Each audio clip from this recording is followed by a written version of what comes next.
Hai teman-teman, jangan lupa like dan subscribe.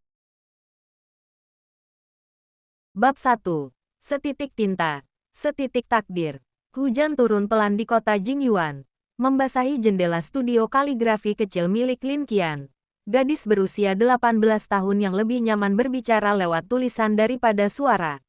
Di dinding studio, bergantungan lembar-lembar kertas berisi goresan tinta hitam, tajam, lembut, dan penuh perasaan yang jarang ia ungkapkan. Hari itu, ia datang lebih awal. Ada sesuatu yang mengusiknya sejak malam sebelumnya. Sebuah pesan anonim yang tertulis dengan gaya kaligrafi langka. Setiap garis adalah pilihan. Setiap lengkung adalah rahasia. Qian tidak mengenal pengirimnya. Tapi tulisan itu terasa akrab. Ketika ia sedang mencoba menirukan gaya huruf misterius itu, pintu studio terbuka. Seorang pemuda masuk. Basah terkena hujan. Napasnya teratur namun ada kelelahan yang ia sembunyikan dengan sikap tenang.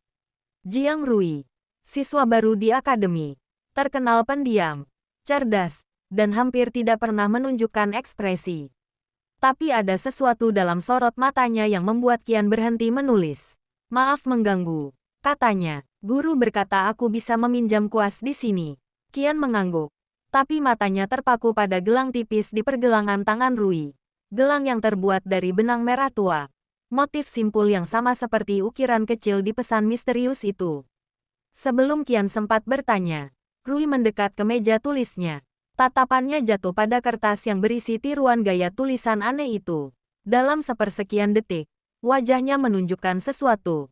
Kejutan yang terlalu cepat untuk ditangkap oleh orang lain. Tapi tidak bagi Qian yang peka pada detail. Kamu mengetahui gaya ini dari mana?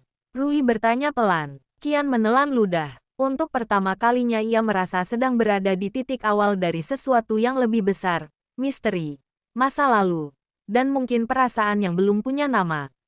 Bab 2. Benang merah yang mengikat huruf. Hujan berhenti tepat saat bel istirahat pertama berbunyi. Lin Qian berjalan pelan menuju halaman akademi dengan pikiran yang masih berkutat pada gelang merah di tangan Jiang Rui. Ada sesuatu pada simpulnya yang tidak asing, seolah ia pernah melihat motif itu dalam sebuah mimpi yang samar. Ia duduk di bangku taman. Dari jauh, Qian memperhatikan Rui yang berdiri di bawah pohon ginkgo, seolah menghindari keramaian. Ia memegang buku catatan hitam. Halaman-halamannya tertiup angin namun ia diam saja. Seakan sedang menunggu sesuatu. Qian menimbang-nimbang, haruskah ia bertanya langsung tentang tulisan misterius itu? Sebelum keberaniannya hilang, ia berdiri dan melangkah mendekat. Tetapi tiba-tiba, seorang gadis berambut panjang menghampiri Rui lebih dulu. Mei Yulan, salah satu murid paling populer. Senyumnya manis, tapi tatapannya tajam seperti ingin memastikan bahwa hanya ia yang diperhatikan Rui. Jiang Rui, panggil Yulan ceria. Kamu sudah memikirkan tawaranku. Klub sastra butuh ketua baru. Dan, aku belum memutuskan. Jawab Rui pendek. Yulan tidak menyerah. Ia menyentuh lengan Rui. Membuat Qian spontan berhenti beberapa langkah dari mereka. Aku hanya ingin kamu lebih sering terlihat. Kamu terlalu tertutup, kata Yulan. Biarkan aku membantumu. Namun sebelum percakapan itu berlanjut, angin kencang bertiup.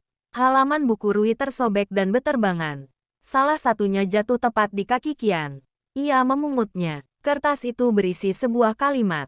Dalam setiap garis tinta, ada seseorang yang selalu kucari. Jantung Qian berdegup keras. Saat ia mengangkat wajah, Rui sudah menatapnya dari kejauhan. Tatapan yang penuh keheningan tetapi jelas menyimpan sesuatu yang tersembunyi. Terima kasih, katanya ketika datang mengambil kertas itu dari tangan Qian. Namun, ketika jemari mereka bersentuhan, Qian merasakan sensasi aneh, hangat, tapi juga seperti pernah terjadi sebelumnya. Deja vu. Rui menatapnya beberapa detik terlalu lama. Ia membuka mulut, namun menutupnya kembali. Yulan memanggil dari belakang, memecah momen itu. Rui, aku masih bicara denganmu. Rui menoleh pada Yulan, lalu kembali ke Qian. Bisa kita bertemu lagi di studio nanti. Nada suaranya pelan namun jelas. Qian mengangguk, meski hatinya tidak siap. Hari ini, dua hal makin jelas baginya. Pesan misterius itu bukan kebetulan. Jiang Rui menyimpan rahasia yang entah kenapa terasa berkaitan dengannya. Di tempat lain, Yulan menggenggam tangan kanannya. Kukunya menancap kulit, ia tidak suka apa yang baru ia lihat. Lin Qian, gumam Yulan pelan. Apa sebenarnya hubunganmu dengan Jiang Rui? Hujan telah berhenti, tetapi badai lain baru saja dimulai. Bab 3. Jejak tinta yang tak mengering. Keesokan harinya, Lin Qian datang paling awal ke studio kaligrafi. Ada rasa gelisah yang menemaninya sejak percakapan singkat dengan Jiang Rui. Kata-katanya sederhana, bisa kita bertemu lagi di studio. Tetapi terasa seperti undangan memasuki sesuatu yang ia tak siap hadapi. Studio masih sunyi. Hanya terdengar suara jam dinding tua berdetak lembut. Qian menyalakan lampu gantung dan menata kuas-kuas yang ia bersihkan semalam. Namun ketika hendak membuka laci tempat menyimpan kertas praktiknya, ia menemukan sesuatu yang tidak ada sebelumnya. Sebuah lipatan kertas kecil, terselip rapi di antara lembar-lembar kosong. Ia membukanya perlahan. Tulisanmu semakin mirip. Apakah ingatanmu sudah kembali? Tinta hitamnya sangat khas, garis tegas, lengkung lembut, dan tekanan halus yang sama dengan tulisan anonim pertama yang ia terima. Tangan Qian bergetar. Ingatan apa? Ia tidak merasa kehilangan apapun. Langkah kaki terdengar dari pintu. Jiang Rui muncul, membawa tas dan sebuah kotak kecil. Rambutnya masih lembab. Mungkin baru saja berjalan cepat menuju studio.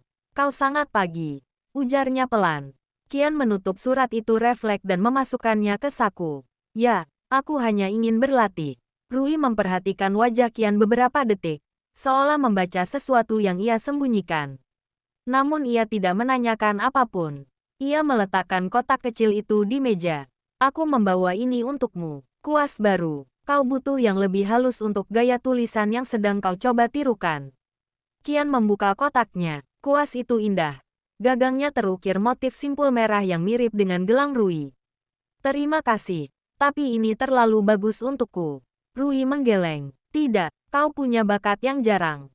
Tulisanmu, seperti seseorang yang pernah aku kenal. Qian menelan ludah. Pertanyaan itu akhirnya keluar. Jiang Rui, apa aku mirip seseorang dari masa lalumu? Rui terdiam. Ia menunduk, memegang gagang kuas di tangannya sendiri. Jari-jarinya menegang seolah berusaha menahan sesuatu yang ingin diungkapkan. Ada seseorang, bisiknya. Seseorang yang sangat penting bagi keluarga kami. Tapi ia hilang begitu saja. Sebelum aku sempat bertanya namanya, Qian merasa dadanya menghangat. Entah karena takut atau penasaran. Dan tulisanmu, Rui melanjutkan, sangat mirip dengan miliknya. Qian hampir bertanya lebih jauh. Tetapi suara langkah tergesa memotong keheningan. Mei Yulan masuk tanpa mengetuk, membawa buku catatan dan selembar formulir. Oh, jadi kalian berdua benar-benar sering di sini. Ya, nada suaranya manis. Tetapi matanya menyelidik. Guru meminta kalian mengisi daftar peserta untuk lomba sastra.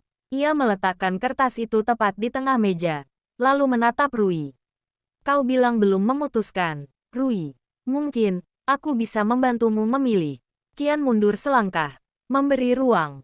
Yulan selalu tahu cara membuatnya merasa tidak seharusnya berada di tempat itu. Rui menatap formulir itu. Lalu Qian, lalu berkata, aku akan ikut lomba, bersama Lin Qian. Yulan membeku. Ekspresinya retak sesaat sebelum ia tersenyum paksa.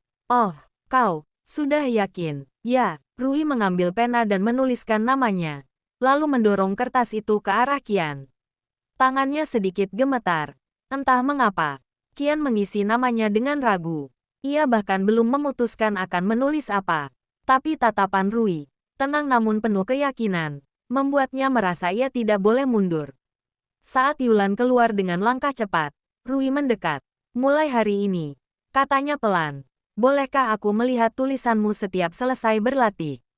Aku ingin membantu. Qian mengangguk. Di saku bajunya, kertas pesan misterius terasa semakin berat. Seseorang menulis padanya, seseorang mengingat dirinya, atau mengira ia adalah orang lain.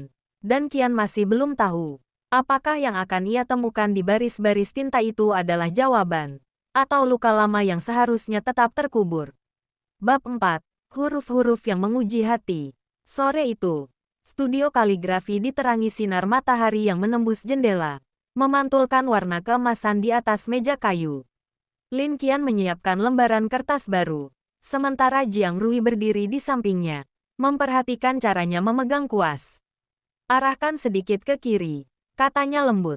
Qian mengikuti, dan garis berikutnya tercetak lebih halus. Benar, gaya tulisan yang ingin kau tirukan memakai tekanan lembut di awal, lalu ditegaskan di akhir.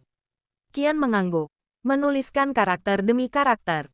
Setiap kali ia mencoba bentuk baru, Rui memperbaiki posisinya dengan sabar, tetapi selalu menjaga jarak, seolah takut terlalu dekat. Setelah beberapa menit, Qian bertanya pelan, "Rui, orang yang pernah menulis seperti ini, siapa dia?" Rui terdiam. Ia memandangi lembar latihan Qian, bukan untuk menilai tulisannya, melainkan untuk menenangkan pikirannya. "Aku tidak tahu namanya," jawabnya akhirnya.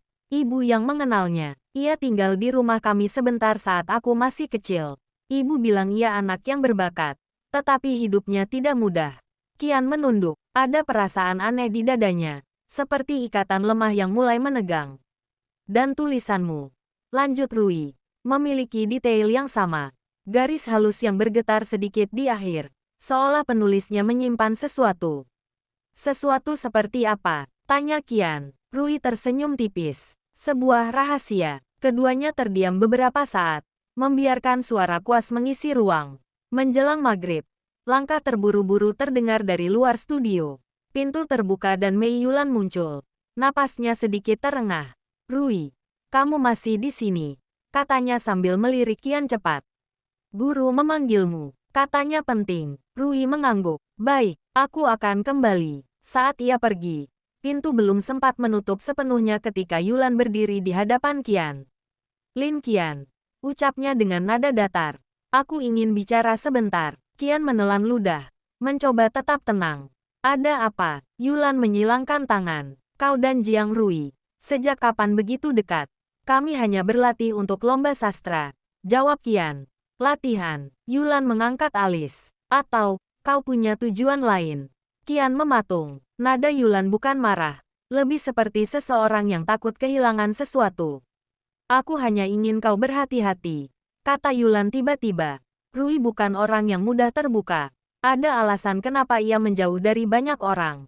"Jangan membuatnya tergantung padamu." Kata-kata itu terasa seperti tusukan.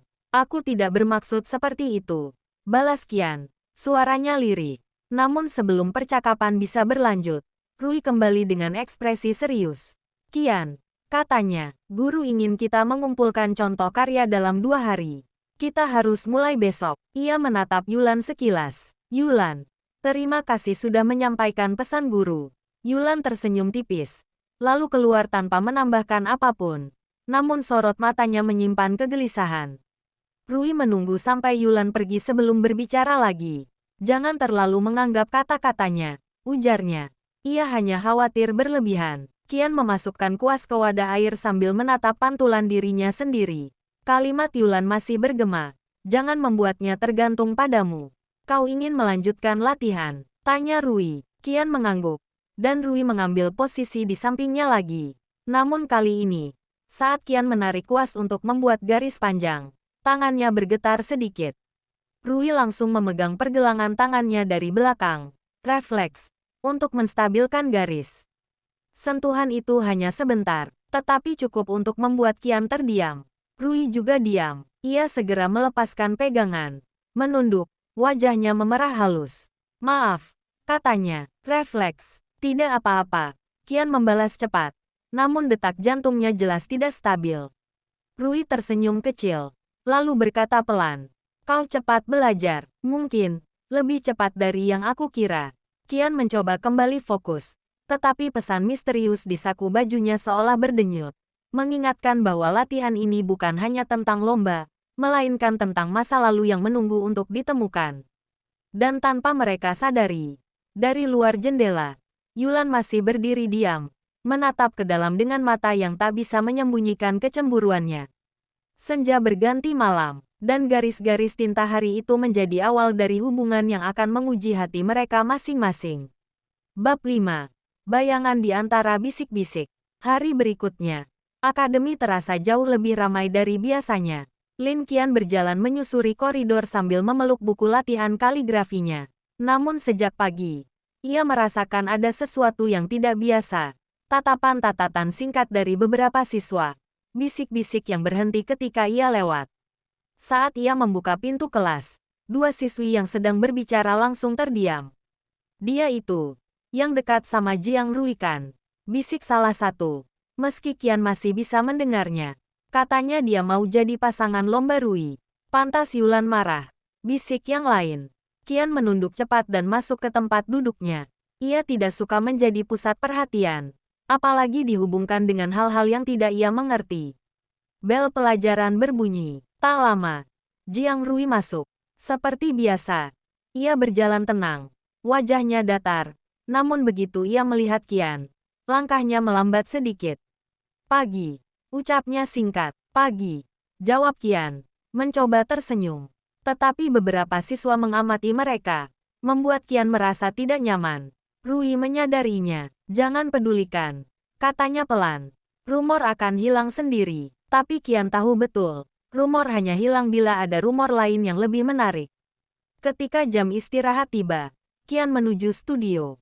Ia berharap tempat itu sunyi seperti biasa.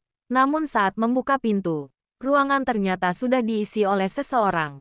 Mei Yulan. Ia duduk di meja Qian, memutar kuas di antara jari-jari sambil tersenyum tipis. Aku ingin bicara sebentar, ucapnya tanpa basa-basi. Qian berdiri di pintu, ragu. Ada apa? Yulan bangkit, melangkah mendekat. Banyak rumor beredar tentang kamu dan Rui. Qian meremas buku di tangannya. Kami hanya bekerja sama untuk lomba.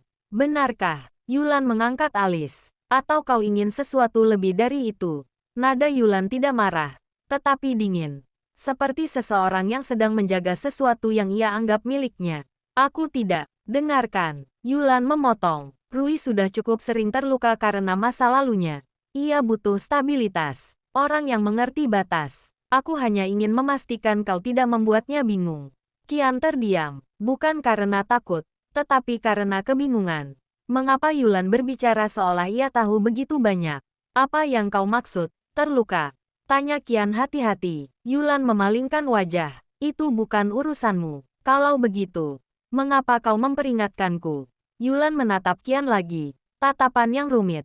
Campuran kecemasan dan rasa bersaing.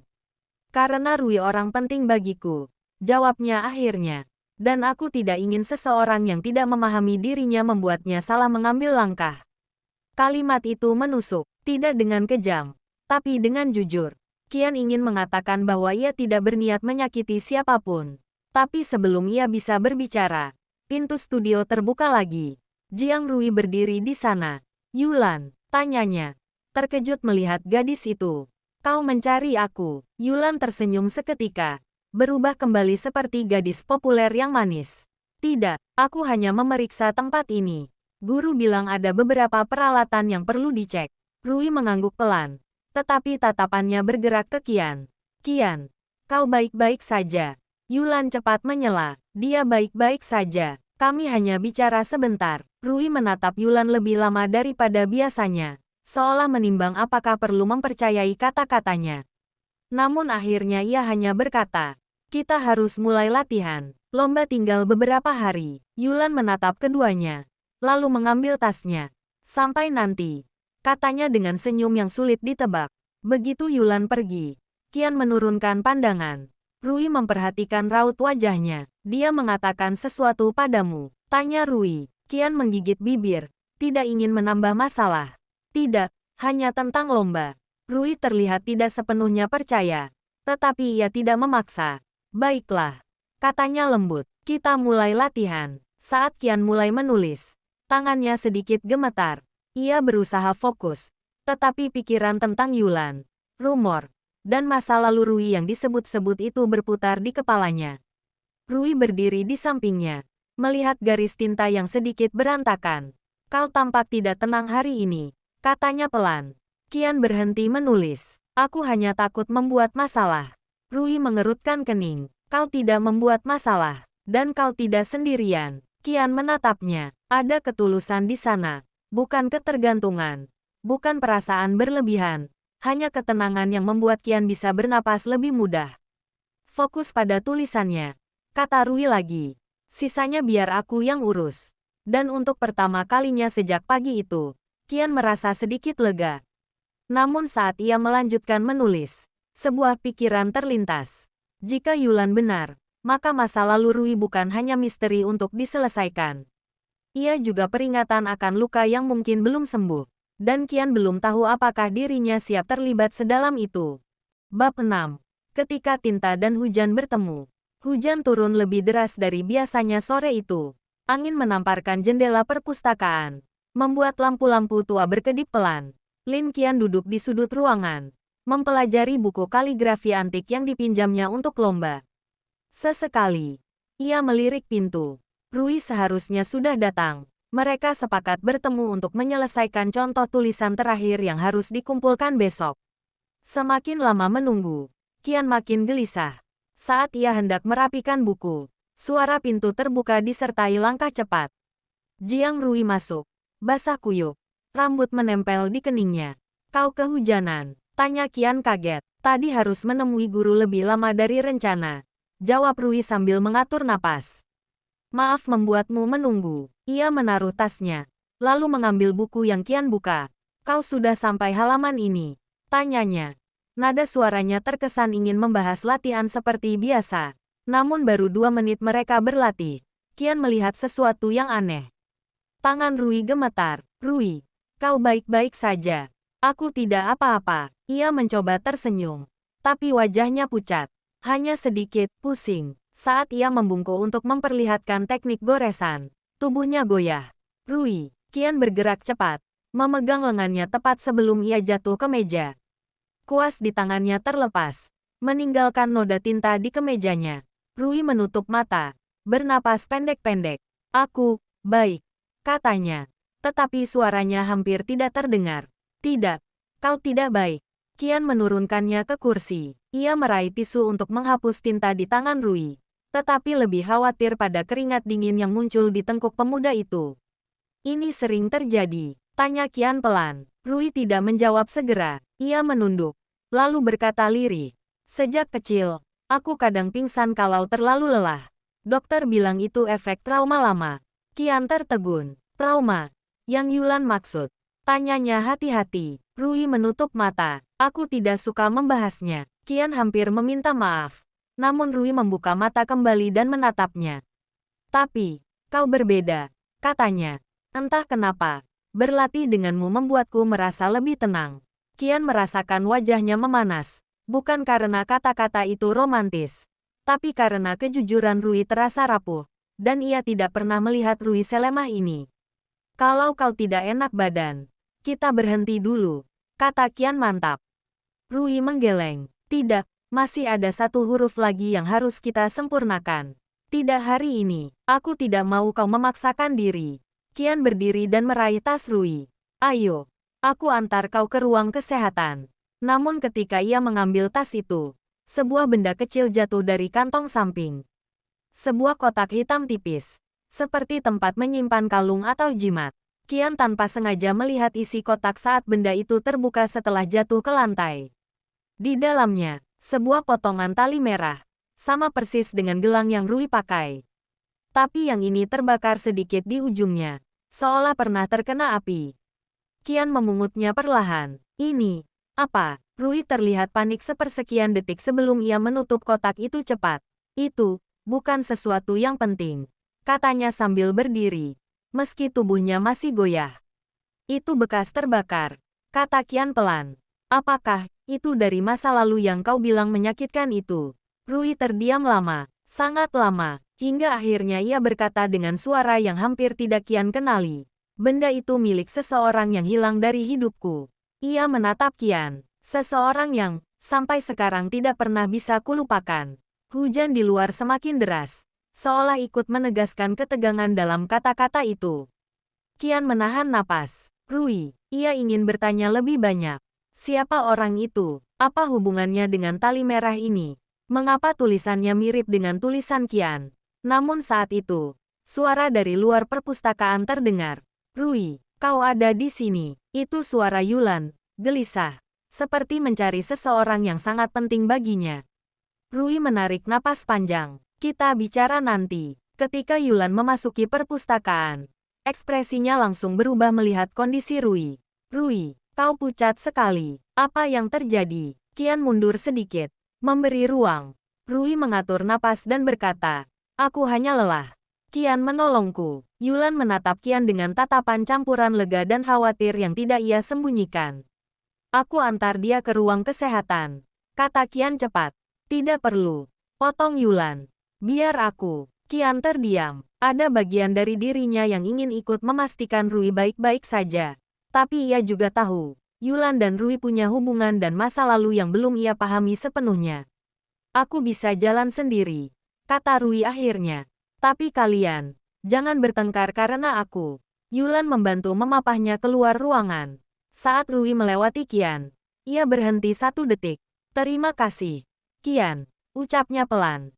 Kemudian ia pergi bersama Yulan. Qian berdiri di perpustakaan yang sunyi, memegang meja yang masih ternoda tinta hitam. Ia menutup mata. Hari ini, ia tidak hanya menemukan kelemahan Rui, tetapi juga bagian dari masa lalunya yang terluka dan tersimpan dalam benang merah hangus itu. Dan ia belum tahu, apakah dirinya siap menyentuh luka itu lebih dalam. Bab 7. Luka yang tidak pernah hilang. Lin Qian tidak bisa fokus sepanjang pelajaran hari berikutnya.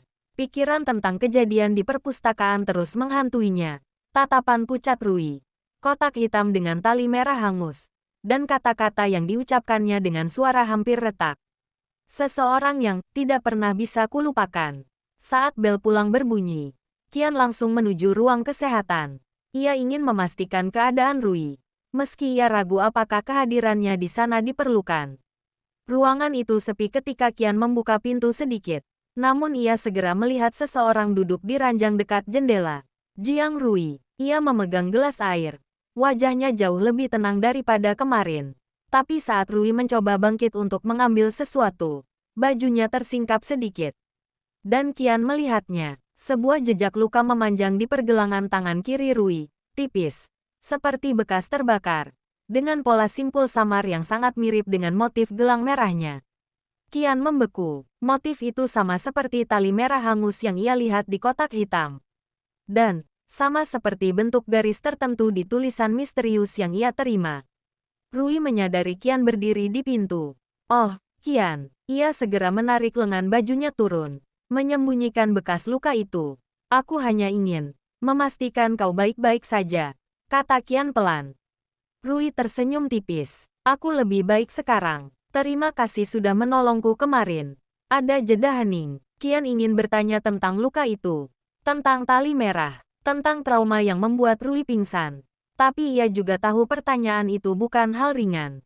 Rui, Qian akhirnya berkata, bolehkah aku bertanya sesuatu? Rui menatapnya langsung. Tanya saja. Qian menggigit bibirnya sebelum melanjutkan.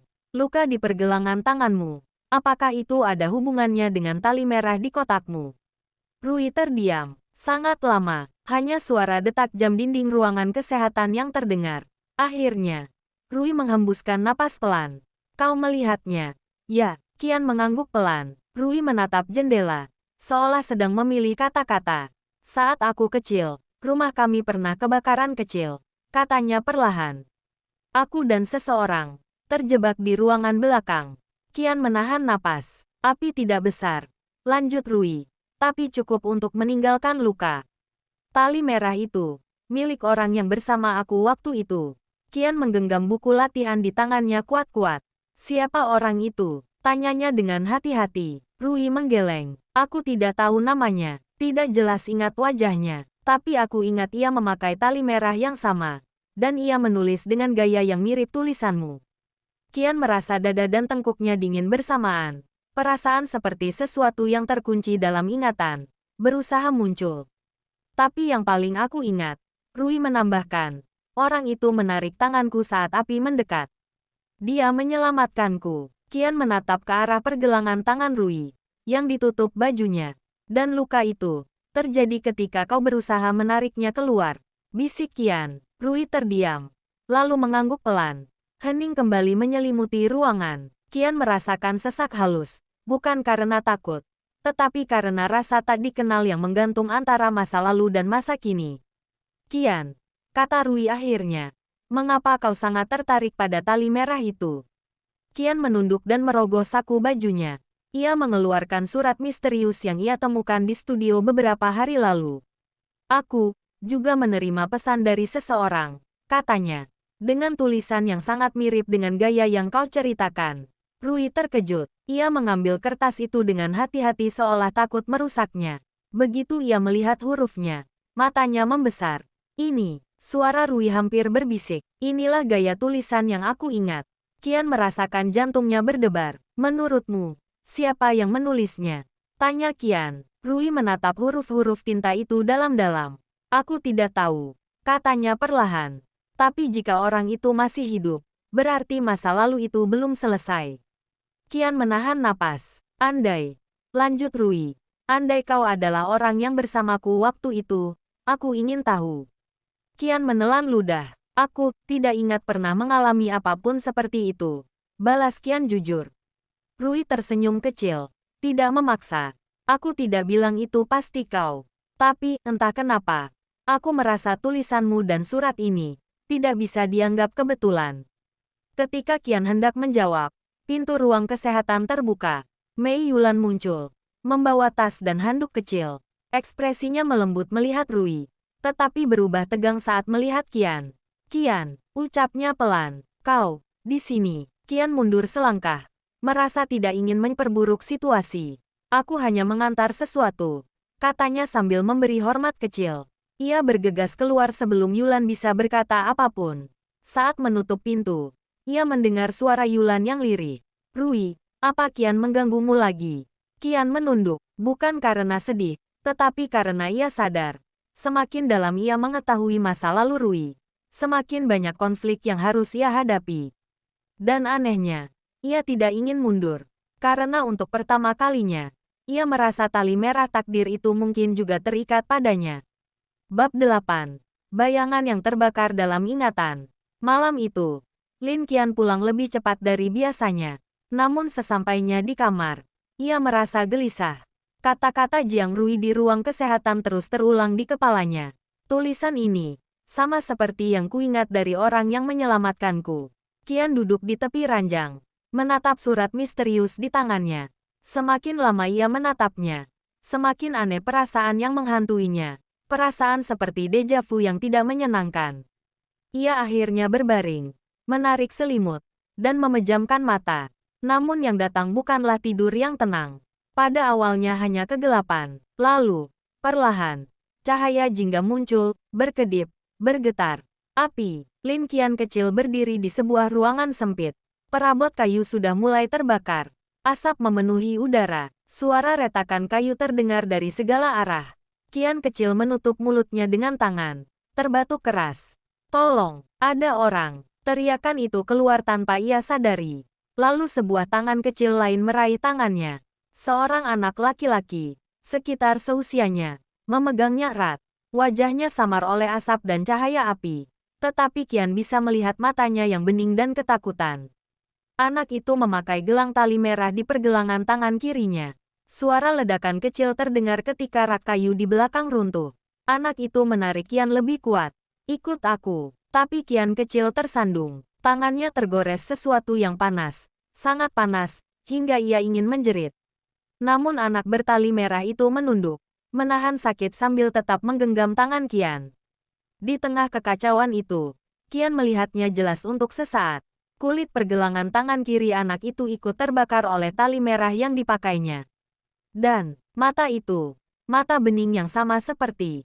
Qian terbangun. Ia terduduk cepat. Napas terengah-engah.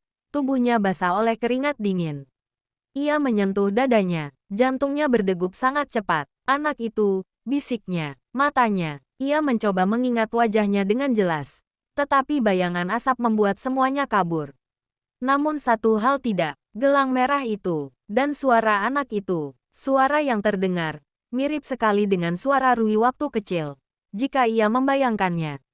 Qian berdiri dari ranjang, mengambil surat misterius di meja, lalu menatapnya dengan mata melebar. Tulisan ini, benar-benar bukan kebetulan. Ia mulai berjalan mondar-mandir, mencoba menenangkan diri. Tapi, jika aku benar-benar pernah ada di tempat kejadian itu, kenapa aku tidak ingat apapun selama ini? Saat pertanyaan itu menggantung di udara, suara ketukan kecil terdengar dari jendela kamar Qian. Tok, tok, tok. Qian menoleh cepat. Di luar jendela, di tengah langit malam yang gelap, terdapat sebuah benda kecil tergantung pada tali tipis. Qian membuka jendela perlahan. Itu sebuah kertas kecil, dilipat rapi, diikat dengan seutas benang merah tipis. Jantung Qian langsung melonjak. Siapapun yang mengirim surat misterius sebelumnya, kini mengirim lagi. Dengan tangan sedikit gemetar, Qian membuka lipatan kertas itu. Di dalamnya, hanya ada satu baris tulisan. Tulisan yang sama, gaya yang sama, tinta hitam yang sama, dan kata-kata yang membuat bulu kuduk Qian berdiri. Ingatlah api itu. Kau tidak sendirian. Qian menggenggam kertas itu erat. Tenggorokannya kering. Siapa kamu? Bisiknya. Ia menatap jauh keluar jendela. Angin malam berhembus pelan, membawa hawa dingin yang menusuk. Jika mimpi itu adalah potongan kenangan yang terkubur. Jika tali merah itu bukan kebetulan. Jika anak kecil itu adalah Rui. Lalu, siapa yang mengirim pesan ini? Dan mengapa ia ingin Qian mengingat masa lalu yang hampir membunuhnya? Bab 9. Rahasia yang didengar di balik pintu. Pagi itu, suasana sekolah lebih ramai dari biasanya. Siswa-siswa berlarian membawa kertas latihan. Karena minggu depan adalah minggu penilaian bahasa yang menentukan siapa yang layak ikut lomba sastra nasional. Lin Qian berjalan sambil memegang tasnya erat. Malam tadi ia hampir tidak tidur. Mimpi tentang api itu terus menghantuinya. Begitu juga surat yang tergantung di jendelanya. Setiap bayangan merah kecil membuatnya terhenti. Dan yang paling membuatnya gelisah. Apakah Jiang Rui anak yang menyelamatkannya? Ia belum siap menanyakannya langsung. Saat Qian tiba di depan kelas, ia melihat Rui berdiri di lorong, berbicara pelan dengan guru sastra. Guru Han. Yulan berdiri tak jauh, menatap mereka dengan rasa ingin tahu. Qian memperlambat langkah, bukan untuk menguping, tapi suara guru Han cukup jelas. Rui. Kau yakin tidak keberatan? Jika benar Lin Qian meniru tulisan yang pernah ada dalam keluargamu, ini bisa jadi isu sensitif. Qian terpaku. Ia menahan napas. Rui menjawab pelan, tetapi tegas. Dia tidak meniru siapapun. Guru, aku tahu, gaya itu, miliknya sendiri. Dan aku tidak ingin Qian disalahpahami. Guru Han mengangguk, tetapi masih tampak ragu. Baik. Tapi aku tetap akan mengecek beberapa hal. Surat-surat lama itu sangat penting bagi keluargamu. Mendengar itu, Qian merasakan dunia berputar. Surat-surat lama, keluarga Rui. Ia hampir ingin bertanya sekarang juga. Tapi sebelum Qian dapat bergerak, Yulan maju setengah langkah, memasuki jarak dengar percakapan tanpa menyembunyikan ketertarikannya. Guru Han langsung memperhatikan kehadirannya, lalu mengakhiri pembicaraan. Baik. Rui, kita lanjutkan nanti. Guru Han pergi, meninggalkan Rui dan Yulan di lorong. Qian menepi ke belakang rak buku agar tidak terlihat. Yulan menatap Rui. Tatapannya bukan marah, lebih seperti bingung dan sedikit tersakiti. Rui, kenapa kau begitu membela dia? Tanya Yulan pelan. Rui menghela napas. Karena dia tidak salah, dan aku tidak ingin dia dihakimi sebelum semuanya jelas. Dan kalau semuanya ternyata berhubungan dengan masa lalumu. Suara Yulan melemah. Kau tetap akan membelanya. Rui tak langsung menjawab. Ia memandang jauh keluar jendela. Ekspresi itu jauh dan berat. Qian belum pernah melihatnya sebelumnya. Ya, jawab Rui akhirnya. Aku akan membelanya. Yulan menutup mulutnya sejenak, seperti menahan perasaan yang ingin meluap. Entah cemburu, takut, atau marah. Baik, katanya perlahan. Kalau itu keputusanmu. Namun saat Rui berbalik untuk masuk kelas, Yulan tetap diam di tempat. Ia menggenggam ponselnya erat. Wajahnya berubah. Ada sesuatu yang diputuskan dalam hatinya. Dan Qian melihat semuanya dari balik rak buku. Saat pelajaran dimulai, Qian duduk dengan pikiran kacau. Guru masuk. Siswa menyiapkan buku. Tetapi konsentrasinya menghilang. Kalimat Rui itu berulang-ulang muncul. Aku akan membelanya. Untuk pertama kalinya, Qian merasa takut. Bukan karena surat misterius, bukan karena mimpi api, tapi karena ia merasa seperti memikul sesuatu yang tidak mengerti, beban masa lalu orang lain, dan dirinya sendiri. Tanpa sadar, ia memegang gelang tipis di pergelangan tangannya. Bukan gelang merah, hanya tali biasa, tapi entah kenapa terasa menyesakkan. Istirahat siang, Qian berjalan ke taman sekolah untuk mencari udara segar. Ia duduk di bangku dekat pohon besar dan membuka buku catatan. Ia belum tahu dari mana harus mulai bertanya pada Rui. Namun sebelum ia menulis satu kata pun, srek, selembar kertas jatuh di pangkuannya. Qian terkejut. Ia menoleh kanan-kiri, tapi tidak ada siapapun. Ia membuka kertas itu. Tulisan tangan itu sama lagi. Halus, tegas, dan sangat familiar. Di tengah halaman tertulis, "Jangan percaya setiap orang yang terlihat peduli." Qian menegang, dan di bagian bawah, benang merah tipis terikat dalam simpul hampir tak terlihat. Seseorang memperhatikannya. Seseorang tahu siapa yang dekat dengan Rui. Seseorang tahu apa yang sedang berubah. Seseorang, mungkin berada sangat dekat. Qian menahan napas ketika kata-kata itu bergema dalam pikirannya. Jangan percaya setiap orang yang terlihat peduli. Siapa yang dimaksud? Guru Han, Rui, atau Yulan? Angin berembus pelan, tapi tubuh Qian terasa membeku. Seseorang sedang bermain-main dengan masa lalunya. Dan babak itu baru saja dimulai. Bab 10. Mata yang mengawasi dari tempat tersembunyi. Bel istirahat berbunyi. Dan kelas 2C kembali ramai. Namun Lin Qian berjalan masuk dengan wajah pucat. Surat kedua yang ia terima masih terlipat rapi di saku rok, tapi kata-katanya terus membayangi. Jangan percaya setiap orang yang terlihat peduli. Ia tidak tahu apakah itu peringatan atau ancaman. Di dalam kelas, Jiang Rui sedang membaca buku latihan sambil menandai beberapa baris. Ia melirik Qian dan langsung melihat ada yang tidak beres. "Qian, kamu oke?" tanyanya. "Ya, hanya sedikit pusing. Mungkin kurang tidur." Rui menatapnya lebih lama dari biasanya, tapi tidak mendesak. Namun seseorang di belakang mereka memperhatikan percakapan itu dengan tajam. Mei Yulan. Ia duduk diam, tetapi matanya mengikuti setiap gerakan Qian, seolah sedang menilai sesuatu. Pelajaran berikutnya adalah membaca puisi, tetapi perhatian Qian terpecah. Ia membuka buku perlahan, dan ketika memastikan tidak ada yang melihat, ia memasukkan tangan ke saku. Hanya untuk memeriksa, apakah surat itu masih ada. Ia menarik sedikit ujung kertas. Dan tepat saat itu, suara kursi bergeser keras di belakang. Qian tersentak, buru-buru menutup buku. Yulan berdiri, mendekat untuk membuang sampah ke depan kelas. Tetapi langkahnya melambat tepat saat melewati meja Qian. Seolah sengaja, tatapannya turun ke buku Qian selama sedetik, namun cukup lama untuk membuat Qian merasa jantungnya membeku. "Buku baru?" tanya Yulan santai. Namun nadanya penuh makna. Qian memaksa tersenyum. "Iya, hanya latihan biasa." "Oh," Yulan tersenyum. Tapi tatapannya menusuk.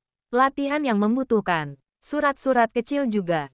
Qian membeku. Bagaimana Yulan tahu? Atau, apakah ia hanya menebak? Rui yang duduk di depan mereka menoleh. "Kalian ada masalah?" tanyanya. "Tidak," jawab Yulan cepat. Sebelum Qian bisa bicara, "Aku hanya tanya, kan teman?" Rui menatap keduanya bergantian, namun akhirnya kembali ke bukunya. Yulan tersenyum tipis lalu kembali ke bangkunya. Qian menunduk dalam-dalam. Ia harus berhati-hati. Setelah pelajaran selesai, Qian memutuskan pergi ke perpustakaan untuk menyendiri. Lorong sepi, dan ia duduk di bangku dekat jendela. Di sana, ia membuka buku dan akhirnya mengeluarkan surat kedua. Ia membaca baris itu lagi. Jangan percaya setiap orang yang terlihat peduli.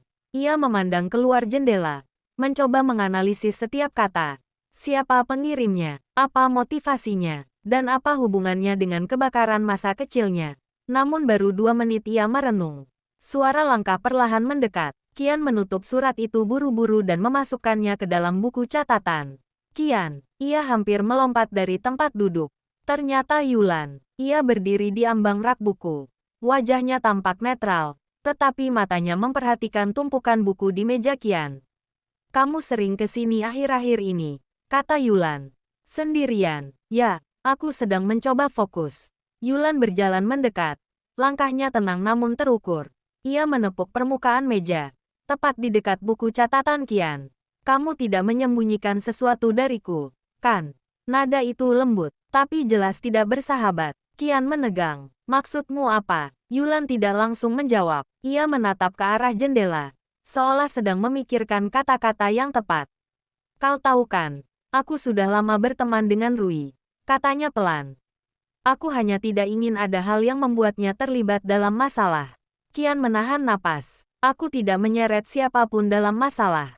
Yulan mendekat satu langkah. Suaranya menjadi lebih rendah. Tapi masalah itu mungkin sedang mengikutimu. Qian mematung. Dan ketika ia mencoba menyusun kata-kata, Yulan mengalihkan pandangan. Senyum samar terbentuk di bibirnya. Aku harus kembali ke kelas. Jangan pulang terlalu larut. Ya, ia pergi begitu saja. Tapi saat tubuhnya menghilang di balik rak buku, Qian baru menyadari sesuatu. Di tempat Yulan berdiri tadi, ada seutas benang merah sangat tipis yang tersangkut di pojok meja. Qian menatap benang itu. Mata membesar. Benang merah, sama seperti yang mengikat surat-surat misterius itu. Tangannya gemetar, bukan hanya karena penemuan itu menakutkan, tetapi karena ia kini memiliki pertanyaan yang jauh lebih berbahaya. Benang ini, milik Yulan, atau seseorang ingin membuatnya terlihat begitu? Jawabannya, apapun itu, akan mengubah segalanya. Bab 11. Jejak yang mulai terlihat. Sepulang sekolah, suasana lorong sudah sepi. Hanya beberapa guru yang masih bekerja, dan suara sepatu Qian terdengar jelas di lantai yang bersih. Ia memegang erat buku catatan yang berisi 2 surat misterius. Benang merah yang ia temukan tadi siang masih terselip di halaman dalam. Setiap detik terasa seperti tekanan. Saat ia berbelok di koridor menuju ruang kaligrafi untuk latihan, pintu sudah sedikit terbuka. Cahaya dari dalam memancar keluar. Jiang Rui sudah di sana. Ia berdiri di dekat jendela, menata tinta dan kertas. Rambutnya jatuh sedikit menutupi mata, dan ada sesuatu di wajahnya. Bukan marah, bukan lelah, tapi cemas. Qian, katanya ketika melihatnya, aku ingin bicara sebentar sebelum mulai. Qian terhenti. Bicara? Tentang apa? Rui menatap meja, sejenak ragu, lalu berkata, aku merasa ada yang mengganggumu sejak beberapa hari ini. Kamu jadi lebih pendiam, tatapanmu mudah terkejut, dan kamu sering memegang saku baju seolah menyembunyikan sesuatu. Jantung Qian berdegup keras. Aku tidak menyembunyikan apapun, jawab Qian cepat. Mungkin terlalu cepat. Rui menatapnya lama. Tampaknya ia tahu Qian tidak berkata benar, tapi ia tidak memaksa. Sebaliknya, ia berjalan mengambil gulungan kertas dari laci. Guru Han mengatakan sesuatu padaku hari ini, katanya. Qian menegakkan tubuh. Apa? Rui membuka gulungan itu. Di dalamnya, ada lembaran kaligrafi tua, tinta yang sudah memudar, kertas menguning. Ini salah satu surat lama yang pernah kutunjukkan. Jelas Rui, yang ditulis orang yang pernah tinggal di rumahku saat aku kecil. Qian merasakan udara di ruangan seolah menghilang. Rui menunjuk goresan tinta di bagian bawah. Lihat sudut garisnya, halus. Tapi ada getaran halus di akhir tarikan kuas. Itu persis seperti yang ia katakan pada Qian dulu. Persis seperti surat-surat misterius yang Qian terima. Dan, persis seperti tulisan yang Qian lihat di mimpinya. Sebelum api menelan semuanya. Aku bertanya pada ibuku lagi tadi siang. Lanjut Rui. Tentang gadis itu. Tentang bagaimana tulisan ini bisa sama dengan punyamu. Qian menahan napas. Apa katanya? Rui menghela napas panjang. Ibuku bilang gadis itu dulu sering menulis surat-surat kecil yang diikat dengan tali merah. Katanya ia punya kebiasaan membuat simpul rumit di ujungnya. Qian merasakan seluruh tubuhnya bergetar. Tali merah, simpul rumit, surat-surat kecil, semuanya sama. Rui menutup gulungan itu perlahan, lalu menatap Qian dengan mata yang tak bisa ia baca. Guru Han punya dugaan, katanya. Qian menelan ludah. Dugaan apa? Bahwa gadis itu mungkin seseorang yang kamu kenal, jawab Rui pelan. Atau, seseorang yang pernah bersamamu di masa lalu. Suara detak jam dinding terdengar lebih keras dari seharusnya. Rui kemudian mengulurkan gulungan itu pada Qian. Aku ingin kamu melihatnya, katanya. Dan jika ada yang ingin kau ceritakan, aku akan mendengarkan. Kian menerima gulungan itu. Meski tangannya gemetar, ia membuka lembaran kaligrafi itu dan melihat ingkatan tinta hitam yang memudar. Dan tiba-tiba, sebuah bayangan muncul dalam pikirannya. Bayangan tangannya sendiri, kecil dan gemetaran, menulis karakter serupa di kertas, sebelum api menghanguskan semuanya. Sebuah rasa sakit kecil tercetus di kepalanya. Kenangan itu seperti ingin kembali, tetapi tersangkut pada lapisan kabut tebal. Rui memperhatikan reaksi Qian dengan seksama. "Qian," katanya lembut, "kau yakin tidak ada yang ingin kau ceritakan padaku?" Qian membuka mulutnya, kemudian menutupnya lagi. Ia ingin bercerita, ia ingin mengatakan semuanya. Tapi, bayangan kertas misterius muncul di benaknya. Jangan percaya setiap orang yang terlihat peduli. Dan benang merah yang ditemukan di meja perpustakaan. Apakah benar milik Yulan? Atau seseorang berusaha menuduhnya? Atau, apakah surat-surat misterius itu justru mencoba menjauhkan Qian dari satu-satunya orang yang bisa ia percaya? Kebingungan itu terlalu banyak. Aku. Qian menarik napas dalam-dalam. Aku hanya belum siap. Rui tidak memaksa. Ia hanya mengangguk pelan. "Terserah kapan kamu siap," katanya. "Tapi aku ingin kamu tahu satu hal. Aku tidak akan membiarkan kamu menghadapi sesuatu sendirian." Kata-kata itu mengguncang hati Qian, membuat dadanya terasa hangat sekaligus takut. Karena di luar pintu yang tidak tertutup rapat, seseorang berdiri diam. Sepatu putih, bayangan kecil, dan sepasang mata yang menatap mereka tajam. Seseorang yang sudah mendengar sebagian pembicaraan mereka. Seseorang yang sejak kemarin mengikuti langkah Qian tanpa suara. Mei Yulan. Dan untuk pertama kalinya, wajahnya bukan hanya bingung atau cemas. Ada sesuatu yang lain. Sesuatu yang berbahaya. Bab 12. Rekaman yang tidak pernah disebut. Setelah latihan kaligrafi berakhir, Qian pulang lebih lambat dari biasanya. Rui sibuk membantu guru membawa peralatan ke ruang penyimpanan. Sementara Qian berjanji akan menunggu di taman depan sekolah. Namun beberapa menit kemudian, Qian merasa gelisah. Ia melihat ke arah koridor panjang yang menuju ruang penyimpanan, sunyi dan temaram. Ia ragu, tetapi akhirnya melangkah perlahan. Ia ingin mengatakan sesuatu pada Rui. Setidaknya, sedikit dari kebenaran. Namun saat ia hampir mencapai tikungan, Qian berhenti. Suara bisikan terdengar dari dalam. Awalnya samar, kemudian makin jelas.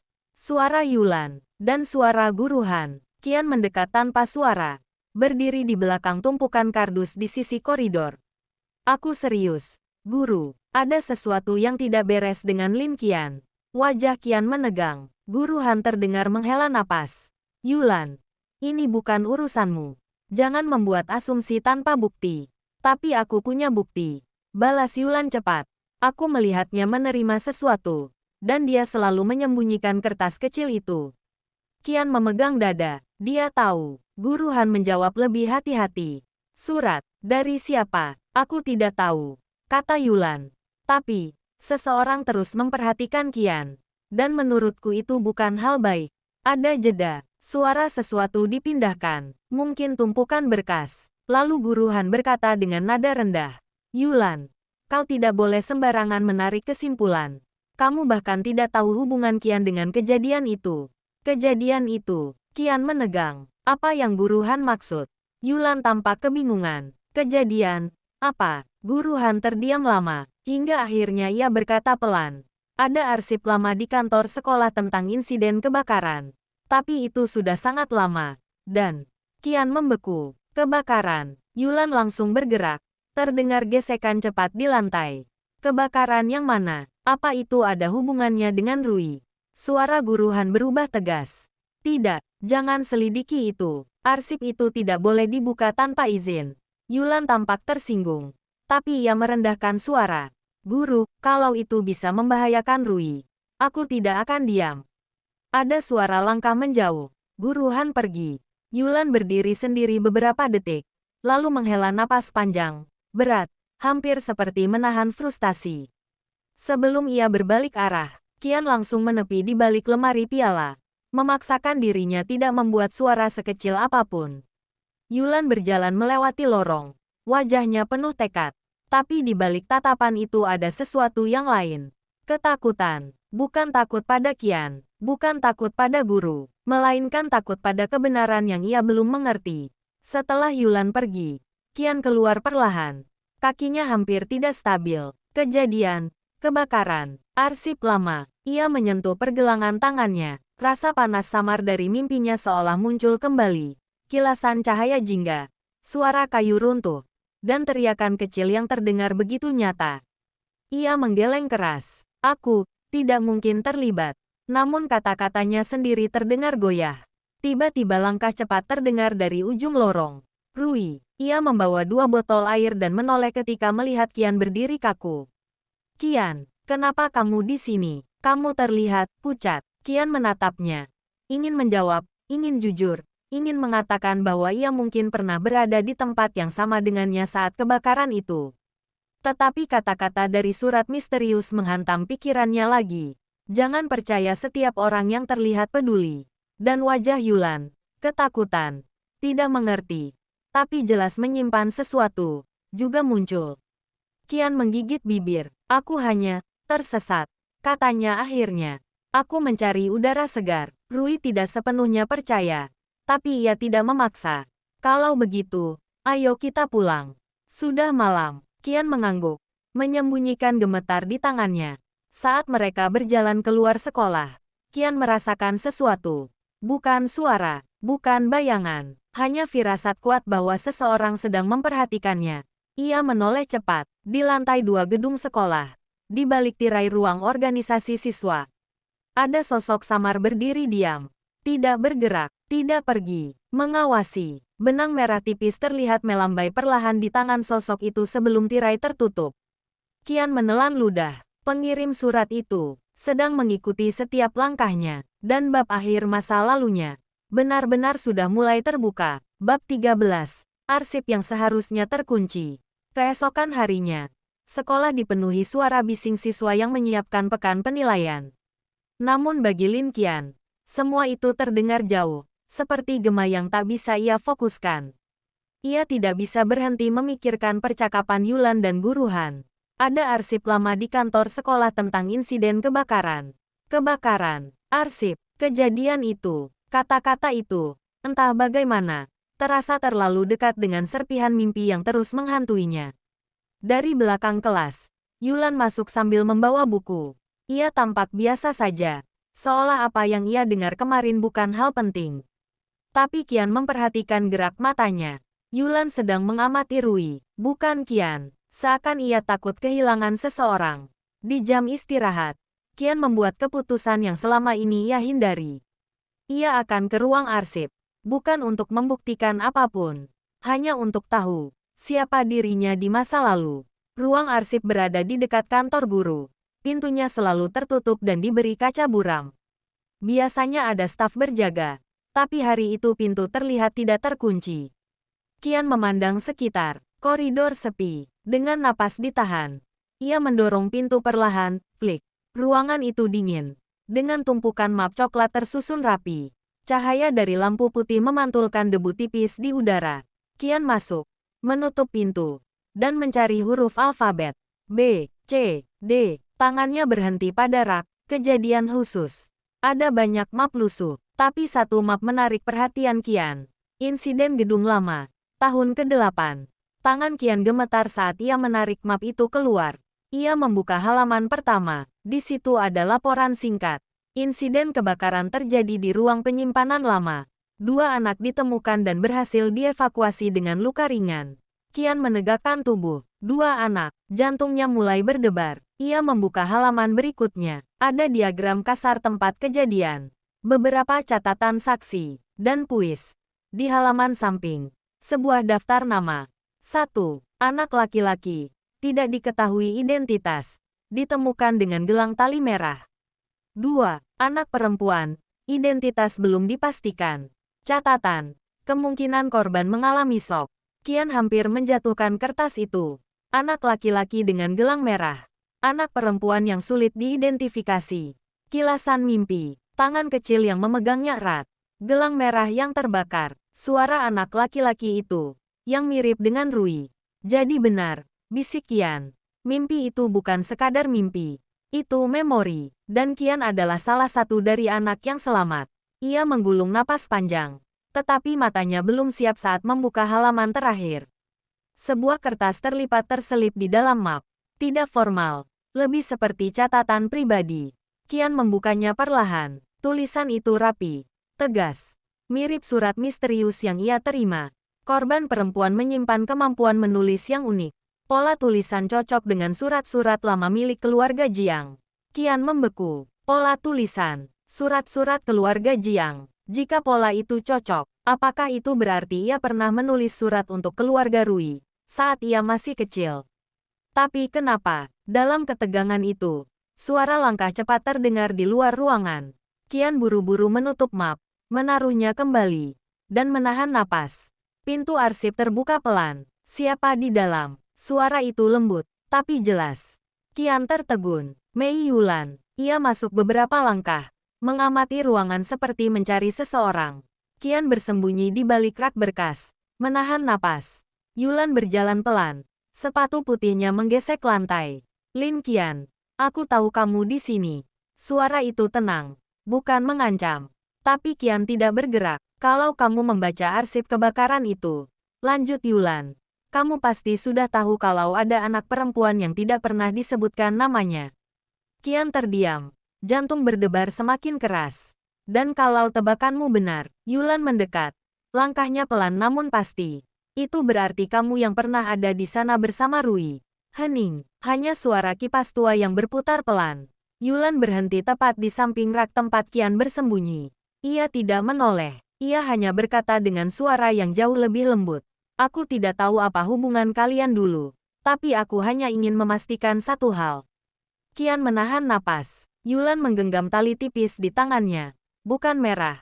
Hanya benang putih dari tasnya. Bukan pengirim surat. Kalau masa lalu itu kembali, kata Yulan pelan. Aku harap kau tidak menyakitinya lagi. Kata-kata itu membuat Qian terpaku. Menyakitinya. Aku. Yulan berjalan pergi tanpa melihat Qian. Pintu tertutup klik, dan Qian akhirnya keluar dari persembunyiannya. Tubuhnya lemas. Ia memegang map erat-erat. Seakan itu satu-satunya pegangan agar pikirannya tidak runtuh. Jika arsip itu benar, jika ia adalah korban perempuan dari kebakaran itu, jika pola tulisannya cocok dengan surat-surat milik keluarga Rui, maka ada pertanyaan besar yang tak terelakkan. Apa sebenarnya hubungan Qian dan Rui di masa kecil? Dan kenapa tidak ada satupun yang memberitahu mereka? Bab 14. Surat tanpa cap. Sepulang sekolah, kata-kata Yulan terus bergema di kepala Qian. Aku harap kau tidak menyakitinya lagi. Kapan Qian pernah menyakiti Rui? Ia bahkan tidak mengingat masa kecilnya dengan jelas. Langkah Qian melewati koridor terasa berat. Pikirannya penuh tanda tanya yang semakin menekan. Saat ia membuka loker, sesuatu jatuh ke lantai. Bunyi kertas tipis meluncur. Amplop putih. Tidak ada nama pengirim. Tidak ada cap sekolah. Hanya tulisan tangan halus di bagian depan. Untuk Qian. Tangan Qian dingin seketika. Ia menoleh pelan ke kanan dan kiri. Koridor sepi. Tidak ada siapapun. Qian membungkuk. Mengambil amplop itu. Dan merobek bagian atasnya dengan napas yang tertahan. Di dalamnya ada selembar kertas kecil. Sama seperti surat-surat sebelumnya. Tanpa tanda tinta modern. Seolah ditulis dengan bolpen lama. Isi pesannya hanya satu baris. Kau makin dekat. Jangan berhenti. Qian menelan ludah. Ada ketegangan yang merambat di dadanya. Bukan takut, tapi seperti berdiri di tepi ingatan yang akan runtuh bila disentuh. Ia membalik kertas itu. Ada sesuatu yang terselip. Sebuah foto kecil. Qian menariknya keluar, dan tubuhnya langsung menegang. Itu foto dua anak kecil sedang berlari di halaman sekolah lama. Foto lama. Warnanya hampir pudar. Anak perempuan memakai kemeja kuning lusuh. Anak laki-laki dengan gelang merah. Anak laki-laki itu, Rui. Pasti Rui. Dan anak perempuan yang memegang tangannya erat. Qian meremas foto itu tanpa sadar. Wajah gadis kecil itu memang terlalu buram untuk dikenali jelas. Tapi rambutnya, pose tangannya, dan bekas goresan di sisi pipi. Qian menyentuh wajahnya sendiri. Bekas kecil itu masih ada. Seperti cermin masa lalu yang terselip. Ini, aku. Pertanyaan itu nyaris tidak bersuara. Seakan sebagai jawaban. Tiba-tiba langkah kaki terdengar dari ujung koridor.